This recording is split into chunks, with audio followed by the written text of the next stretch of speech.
Hello, my name is Jewel.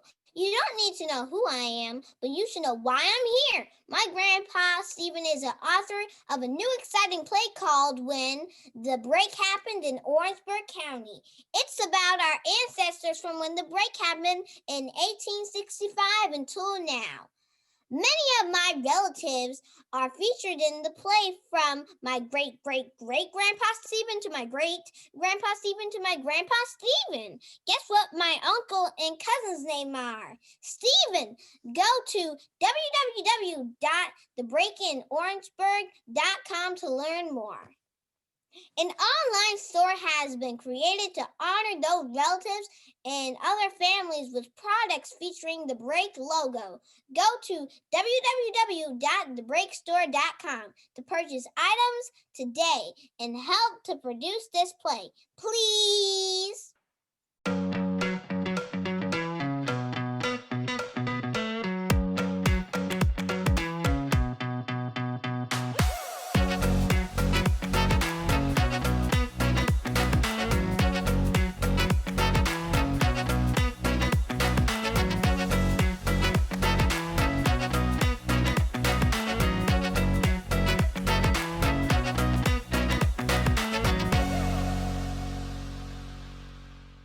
Welcome to a new podcast show about stuff. It's the show about stuff, the Stephen Davis Show. Here's you host, Stephen Davis.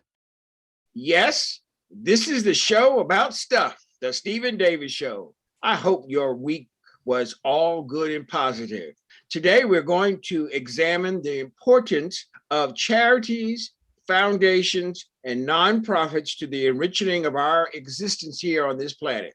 To talk about this, we have two wonderfully informative persons. The first is Marilyn Ababio, who is the founder and executive director of Comfort Namesake in California, and LaCrystal Davis, who is the president of the Legacy Foundation, Inc. in Greensboro, North Carolina. Welcome to all of y'all. Thank you. Thank you for having us. Thank you so much for being here. As I generally do, and I want to start off the same way because I want people to know who you are and where you came from. Okay, let's start with, I'm going to go from the younger to the older this time, okay? Let's start with you, LaCrystal. Where were you born at? I was born and raised in Greensboro, North Carolina. I am a proud native. And to be specific, I was born and raised in the Dudley Heights community of Greensboro, North Carolina. I always have to acknowledge where I'm from, specifically in Greensboro. I lived in Fayetteville when I was younger. Although I was from New York, my father was in military at Fort Bragg. How many brothers and sisters you have? I have one sister and one brother. I'm the baby of the crew. You're the baby, okay. And where did you go to school at? I graduated from the illustrious James Vincent Dudley Senior High School, which is a historically Black high school. I graduated from there in 2001, and then I graduated from the North Carolina A&T State University in 2005. What did you get your degree in? Yes, my bachelor's is in social work. I recently graduated from Liberty University. I have my master's in counseling, and the concentration is life coaching. Wow, I am born in St. John, New Brunswick in Canada. You're a Canadian? And I was raised in Lynn, Massachusetts, right outside of Boston. And where did you go to school at? High school, I went to Lynn Classical High School. And my family moved to California when I graduated high school. And so I did my undergraduate degree at UCLA. And then I did a program at Yale University in organization and management. And then I have my master's degree from Occidental in organizational planning.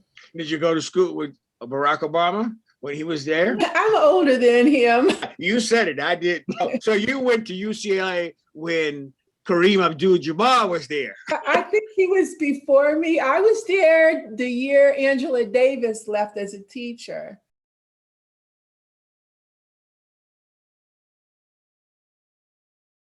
Yeah. Oh, really? LaCrystal, after you left your graduation at A&T, what have you done? When I graduated from A&T, I started off doing some substitute teaching.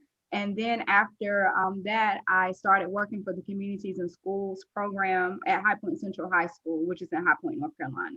So with the Communities and Schools program, I was a student support specialist. And basically, I assisted students with college and career prep, life skills, and basic needs. I did that for 14 years before I left the school system and launched the Legacy Foundation. What was your motivation in terms of choosing not only your course of study, but your course of life work? I have a lot of things that contributed to me wanting to help young people. I first knew that I wanted to help when I was a junior at Dudley. That's when I first knew that I wanted to major in social work. There was a young lady that I knew who was a few years younger than me, and a lot of the decisions that she made just in school and different things of that nature, they were negative decisions and decisions that she probably would not have made had she had more influential people in her life. So just seeing her go through some of the things that she went through, that pulled at my heartstring, and it made me want to help young girls. So that's when I knew I wanted to be a social worker. My senior year at North Carolina A&T, we had to choose an internship. And so I begged our instructor, I was like, can you please let me intern at Dudley? I really want to intern at Dudley. So under the internship, I interned with the Communities and Schools program at Dudley, and I fell in love with it. But that particular time, I told myself that I really didn't want to do social work anymore. I thought about teaching, but I told myself if I were to do something similar to social work, I would want it to be within the Communities and Schools field. So it just so happened that the next year, there was a position open at the school that I applied for, High Point Central. I was there for 14 years, and I resigned in June of last year. Marilyn, what was your influence in terms of some of the things that you've done since you left UCLA in Occidental? I've always wanted to fulfill a quest that I embraced as a teenager, and that had to do with exposing myself to the world. I had this sense that I wanted to see a lot of places, meet a lot of people, understand a lot about life and how things work. While I was attending UCLA, I would, ever since I was 18, every summer I would drop my job and go somewhere in the world and then come back and get another job and do my courses. So when I left UCLA and I started my program at Yale, I did my thesis on international small business development. I found that my nature was both spiritual and akin to business. So I just followed my dreams of understanding systems and meeting people and seeing places. The Army fit into there, because I know you were in the Army. Yes, I guess it's the same thing. I was walking down the street one day, and so I went into the recruiting office and I filled out a form and took a test. I guess I did well on the test because by the time I got home, the recruiter had called my house. My mother answered the phone, told my father. I had to explain that. I decided to go on and go. It's an institution. It's a place where I could get 3 square meals and they even paid you. So I was in the Army very young before I was 18, I was recruited. I graduated high school at 16. I was pretty young and I just went for the experience.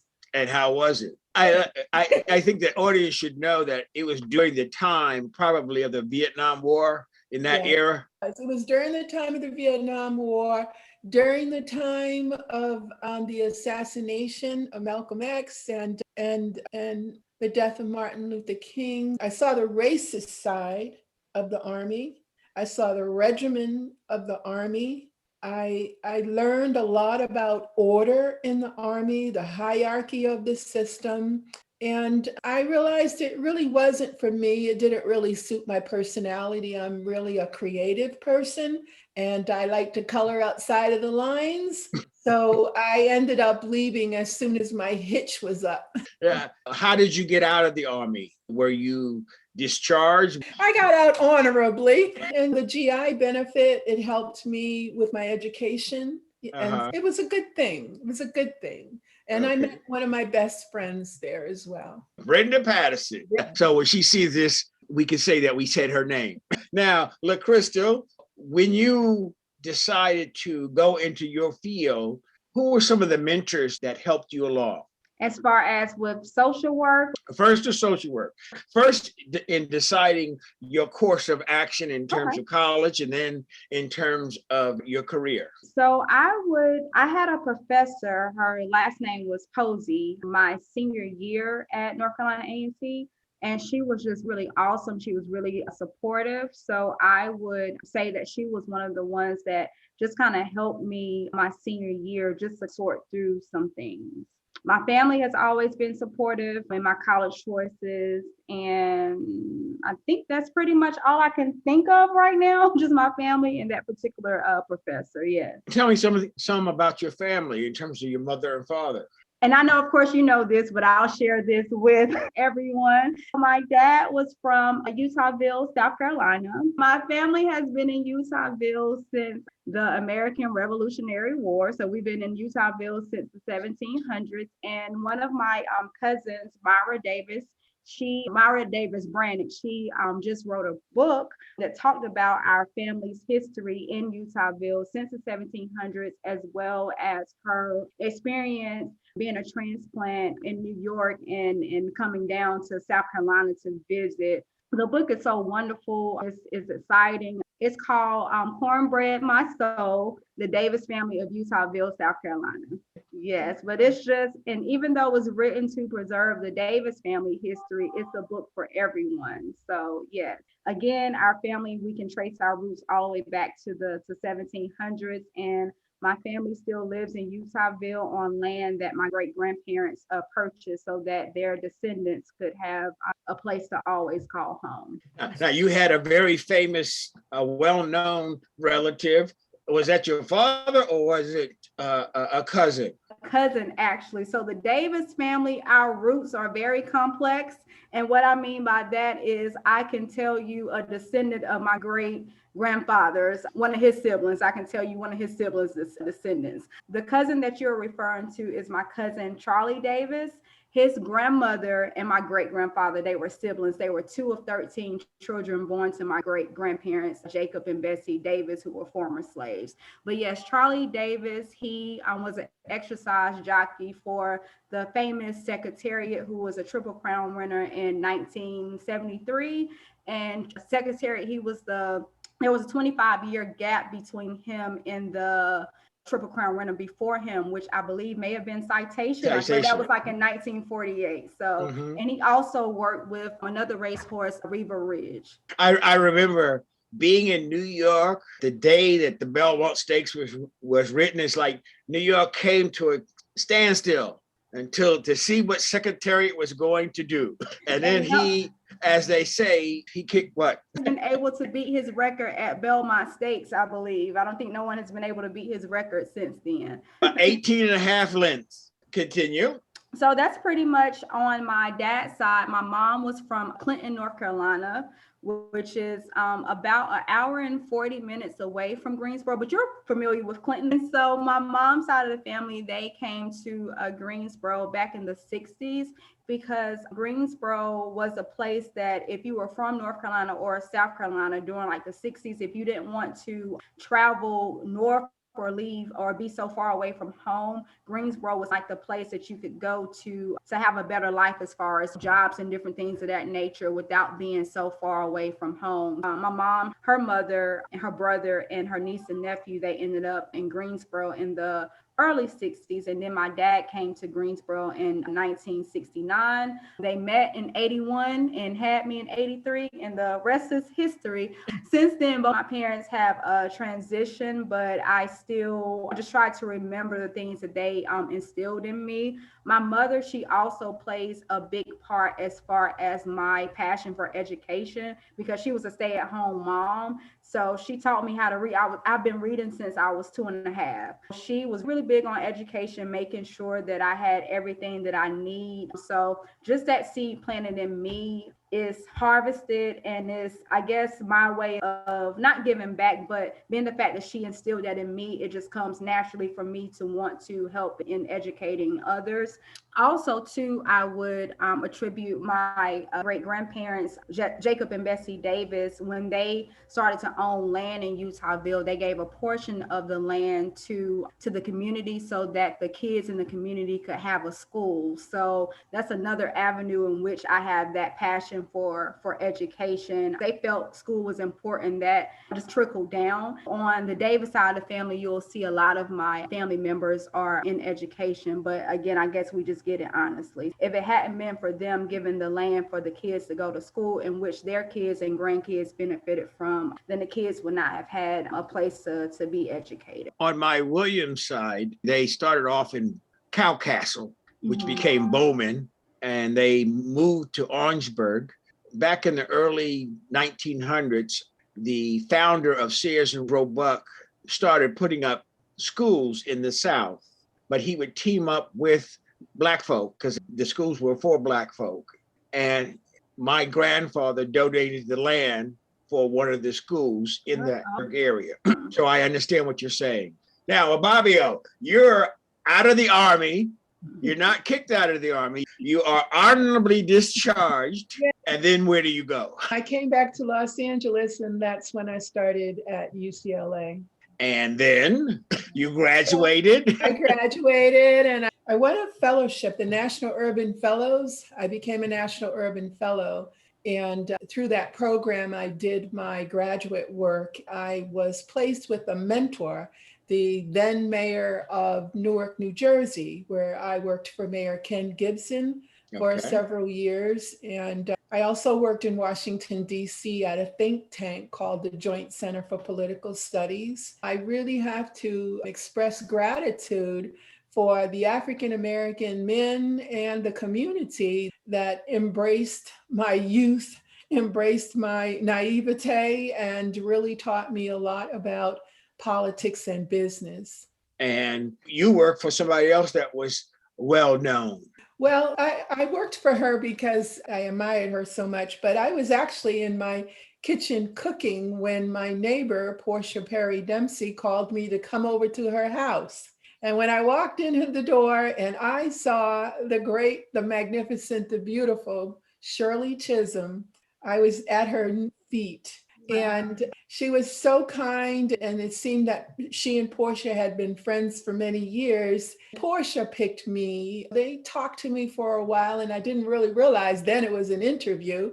But they told me after an hour or so that they wanted me to help Shirley with her initiative, the National Political Caucus of Black Women. This is what she started after her run for the presidency. And I told her I would be honored to carry her briefcase. And that I did. Her office was about 3 blocks from where I live at right now. But I remember going to her office quite a few times and talking to her. And she told me that she always wanted to be a concert pianist. That was her passion, being a concert pianist. So that actually shows that politics goes along with the culture. It goes along with healthcare. It goes along with so many other things in terms of making our life enriching. But in the end, it's those nonprofits that adds the flavor to making life so much better. We're going to get into that in terms of what you all doing. But you're only at being 20-something years old now. You got a long way to go in terms of what you've done. I think when I was in my 30s, or 40. And I worked with her for about 5 years. And this does bring me into the aspect of why the nonprofit. During that time, one of my children was diagnosed with cancer.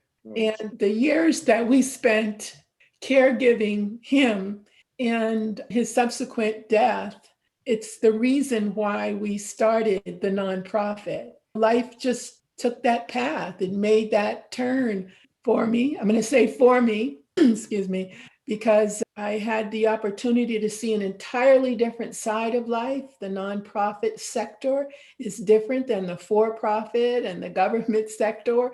And so I saw that part of life and I just embraced it. And we created Comfort Homesake. When I say we, my family, we got together and created Comfort Homesake, something of a legacy for that child. He passed away at 20 years old. Some of the men at his memorial service, they made statements about his character and his poise during the illness and about how much of an example that he set. And we were very proud of him.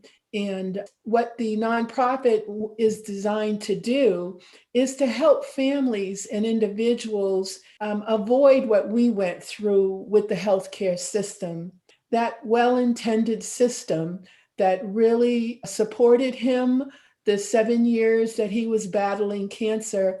They did not have a mechanism, they did not have communication enough to help us understand that my son was actually transitioning from good health to end of life.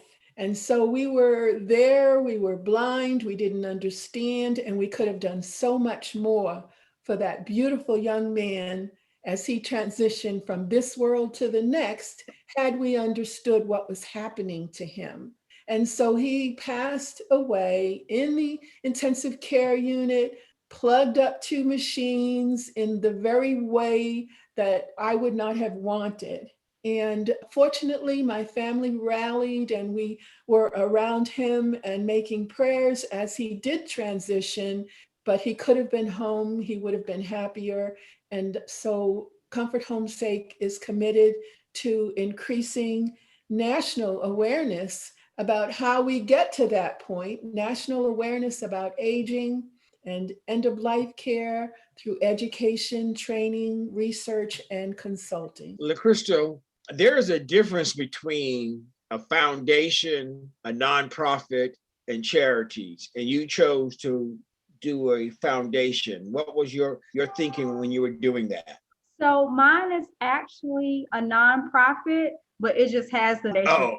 Okay. It works because we're giving young ladies the opportunity to create a legacy with that foundation, that playing field that will cause them to be able to create a legacy. So that's just the name. But I know that can throw people off, but yes, we're actually a 501c3 nonprofit. But you give grants to these young ladies?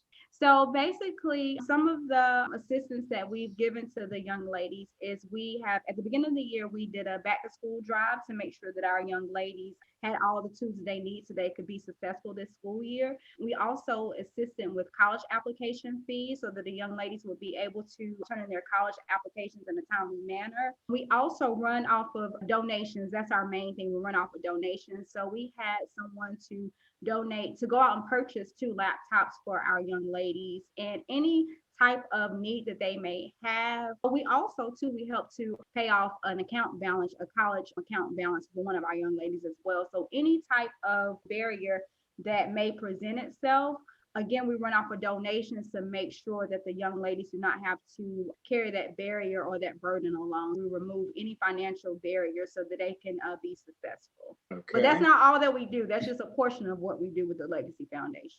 You got the floor right now. Foundation, our goal is to start working with college-bound young ladies their senior year in high school. And the goal is to stay with them up until the age of 25. So we just launched in July of 2020, so we're still a new nonprofit. But so far we have 2 programs, and our goal is to have a 3rd program. Our first program is the STAR program, and that's where we work with our senior girls that are in high school. And we basically walk with them from SAT, ACT prep, college applications, financial aid, scholarships, helping them to apply for housing and orientation so that when they get ready to enroll in school in fall, everything is set. So that's our goal, to walk with them their senior year in high school. Our GOLD program, we work with college undergraduates. And again, since this is our first year, we have a freshman group this year. So with our freshman group, we do life skill workshops and different things of that nature. And also too, with our STAR program, we also did workshops with them. So the goal is for them to, the freshman girls, to stay with us so they can move into their sophomore year. So their sophomore year, we'll do a whole different type of life skills workshop with them. The goal is for the girls in the STAR program to transition into the GOLD program when they become freshmen, So keep adding every year so each group can stay with their cohort. When they graduate college, our goal is to keep them for another 2 to 3 years.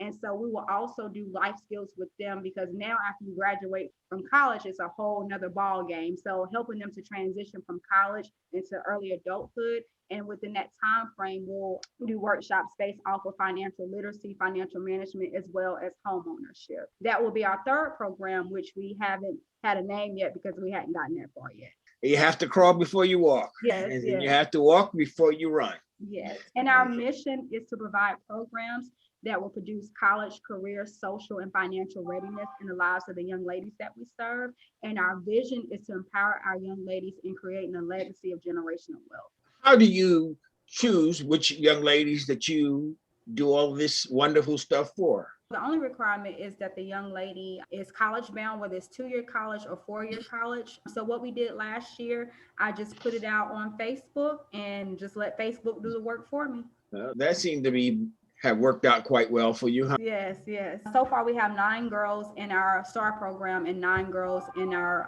GOLD program. So yes, that's a good number for us starting off. Now back to Marilyn. I like going back and forth because you all don't talk as long. Not that you are long talkers. People sometimes get a little bit bored by just one person talking for half an hour. Marilyn, what are some of the things that you do in your organization? What are the things that you want to do?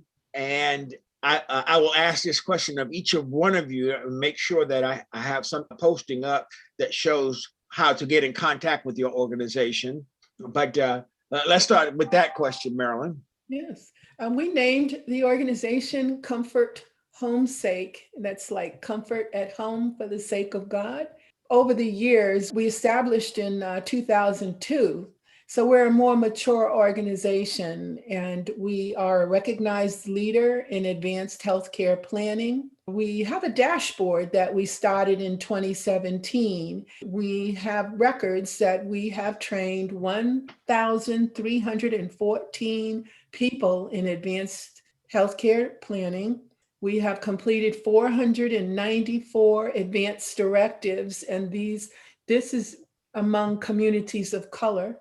And we have provided 36 instances of No One Dies Alone service, where we actually go in and we sit with an individual, excuse me, who is transitioning. Our organization has been diligent in terms of our work of training and educating and providing some direct services. We've been doing that, as I said, for 15 years or so. We wrote the study and were instrumental in the establishment for Alameda County in Northern California, their establishment of something called the Getting the Most Out of Life program and the Care Partners program. Comfort Homesake was directly involved in establishing those programs which support people who are managing a chronic disease, who have a serious illness, or are facing end of life. Right now, at this point, we are launching in our social media campaign. We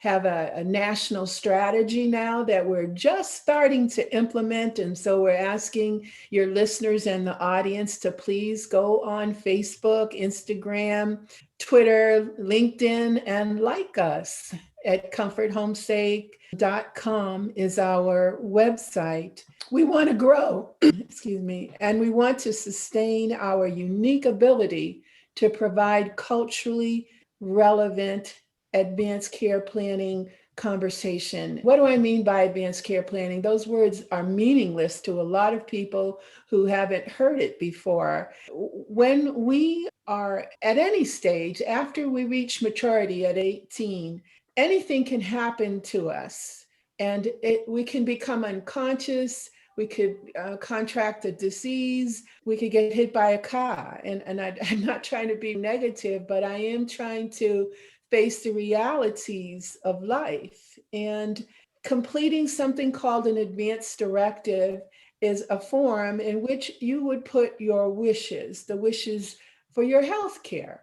Just as I described in my own experience, this advanced directive, and they're available in every state, will allow you to say whether you want to, if you died a natural death, would you want to be resuscitated?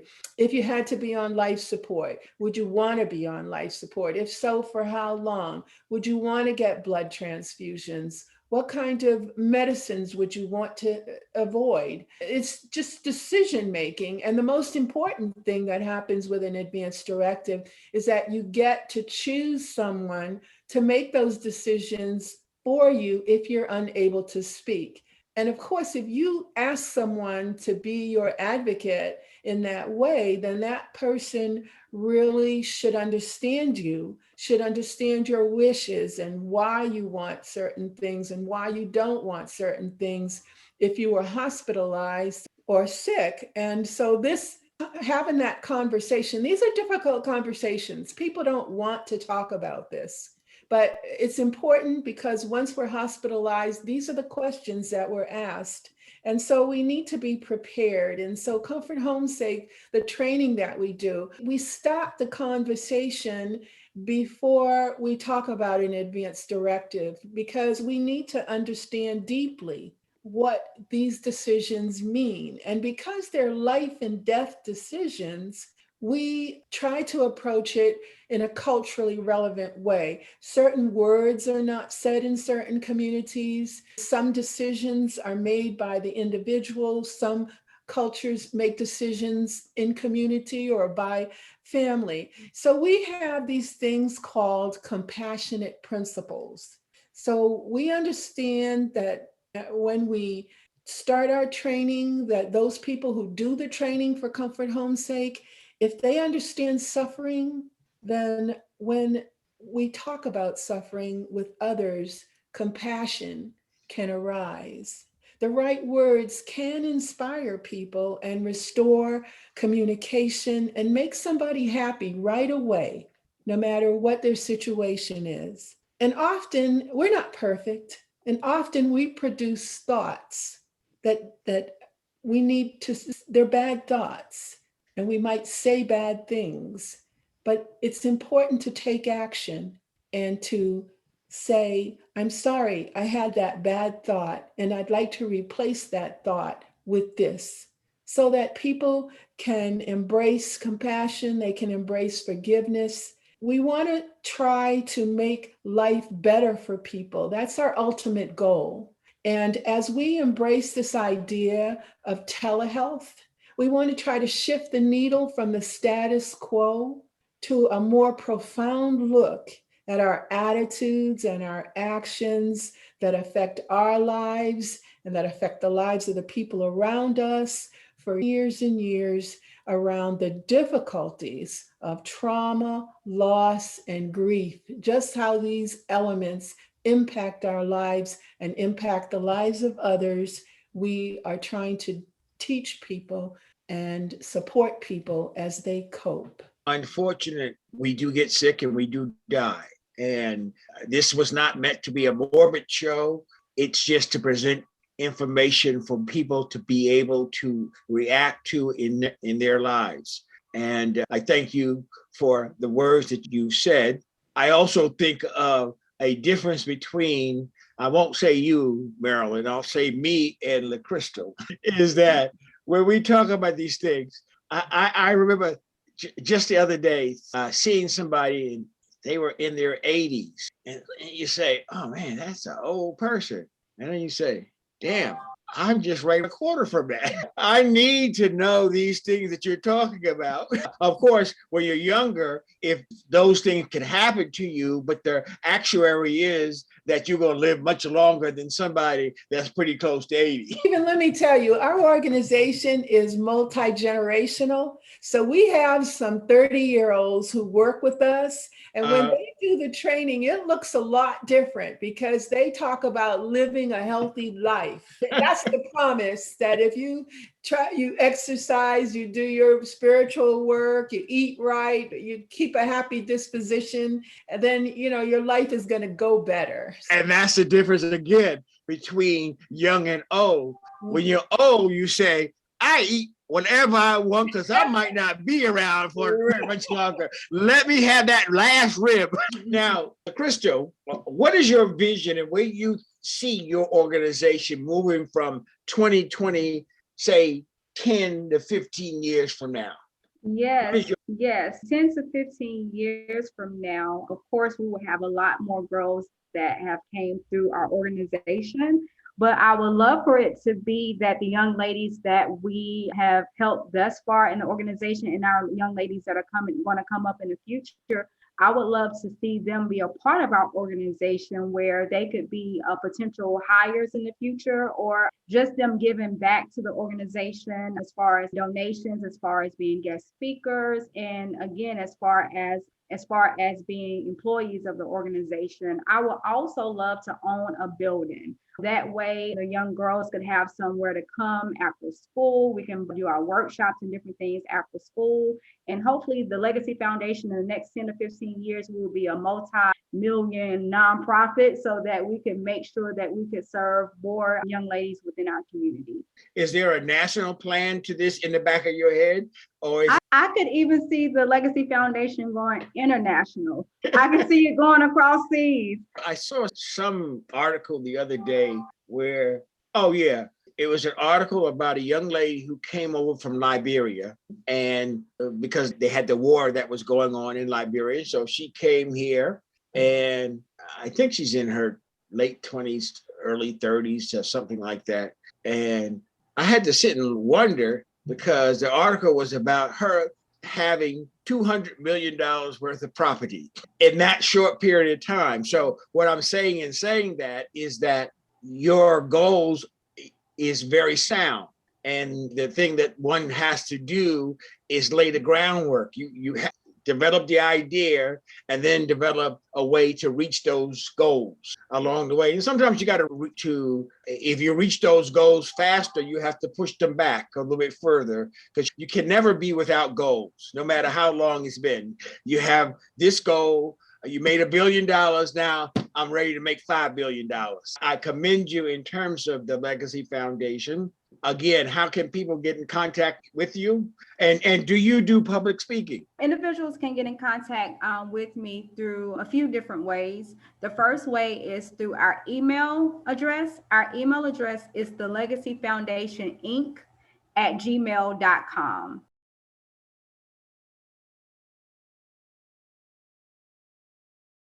So that's our email address. Again, the Legacy Foundation Inc@gmail.com. We are also on social media. We are on Facebook, the Legacy Foundation, Inc. And we are on IG or Instagram as well, the Legacy Foundation Inc. So those are the three different ways that individuals can get in contact with us.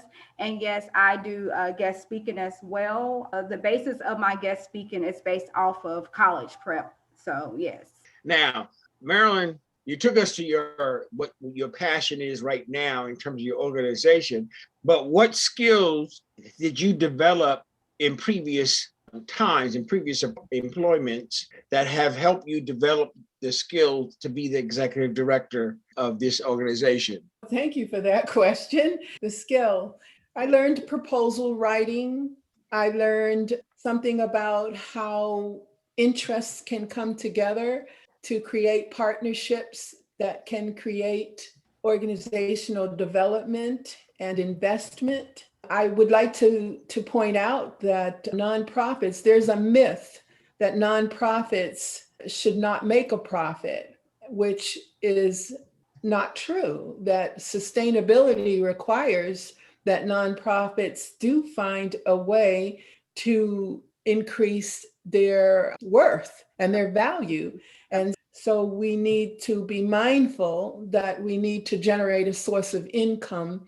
And I owned a for-profit business for many years. And so the idea of contracting is also a very comfortable concept for me. And I would encourage all nonprofit leaders and directors to figure out a way to sustain their work. Again, making grants and developing partnerships, sometimes creating a product that people can purchase, and donations, a good campaign. So this is something that every nonprofit should think about. Other skills, I think that the fact that I have a foundation that's based in a spiritual presence, that we embody to a degree this idea that we should talk about those things that make us uncomfortable in a loving way, in a way that exhibits kindness and compassion, so that people at every age can have a chance to talk about their heart's desires, to talk about living well, to talk about the importance of creating a world that is better for all of us. I have to tease you at this point because I heard that Massachusetts accent. So California was not able to ring it. Because I was up in the Bay Area and I would always say "bot," the transit system up there. Yeah, that accent. Oh. So I'd like to talk about contacting Comfort Homesake. We're looking for volunteers. We're recruiting volunteers right now. info@comforthomesake.com.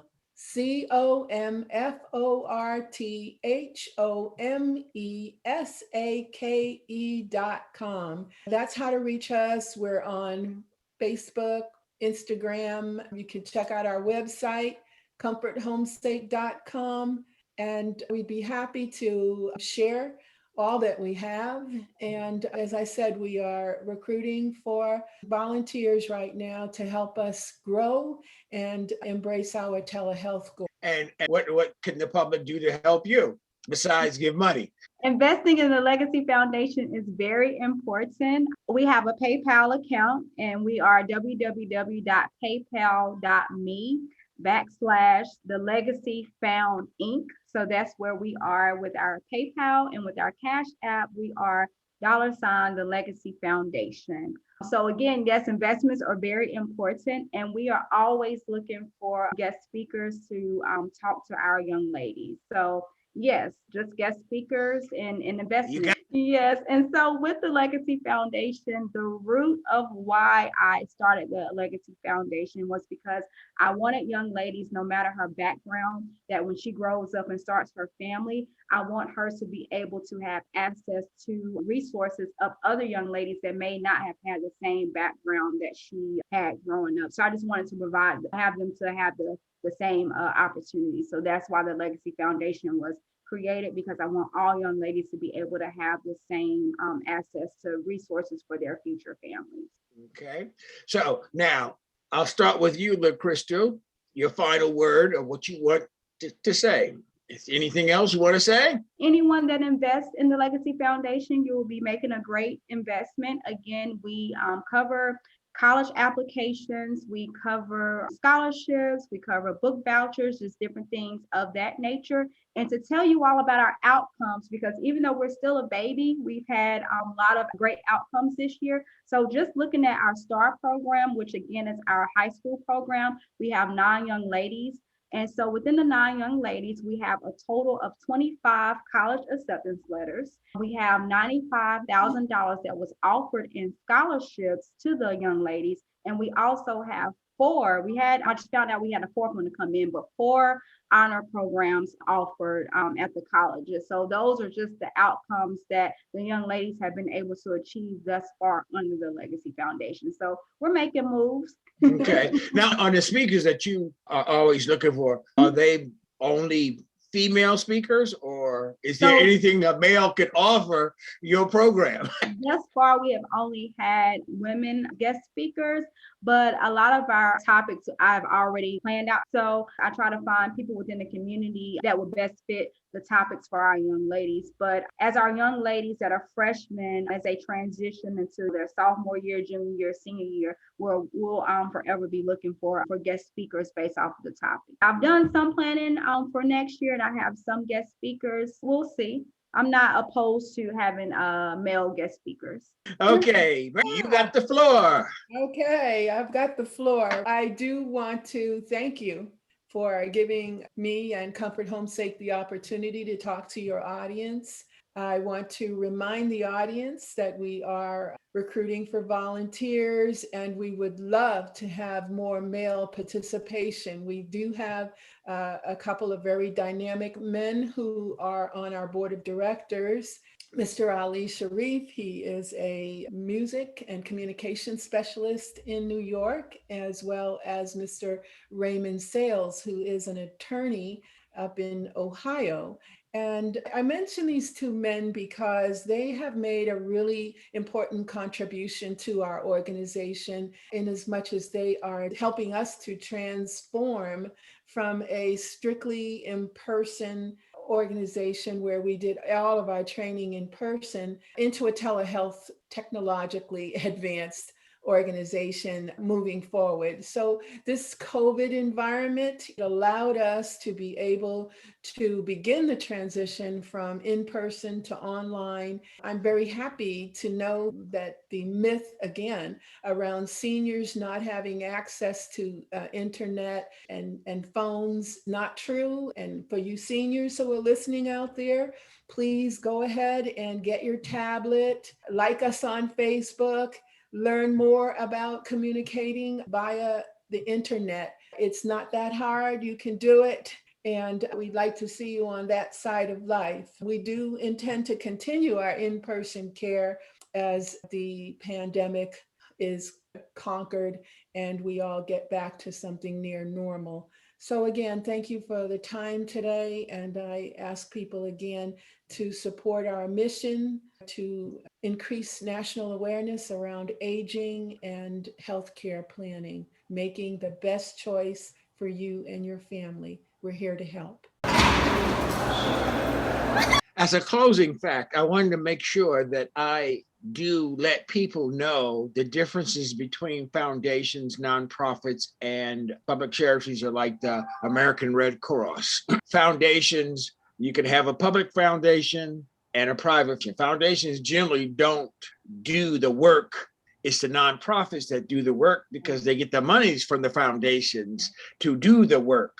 And on private foundations, it's usually a family or a corporation that put monies into that foundation for a specific purpose to be followed. You all are at the grassroots level. The foundations are not doing the work. You all are doing the work, and we applaud you for that. And I just wanted to make sure that our audience know that those are the differences. And that's why it's important, not just for the two of you, but varying nonprofits in the world doing varying things. And it's a very competitive atmosphere. Okay, go ahead.